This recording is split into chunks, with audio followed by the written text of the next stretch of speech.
Здравейте!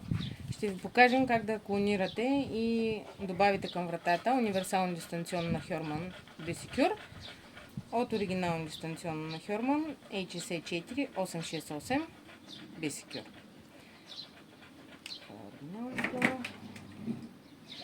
За целта заставаме близо до вратата. Управлението е от вътрешна страна. Натискаме и задържаме бутона, който искаме да добавим.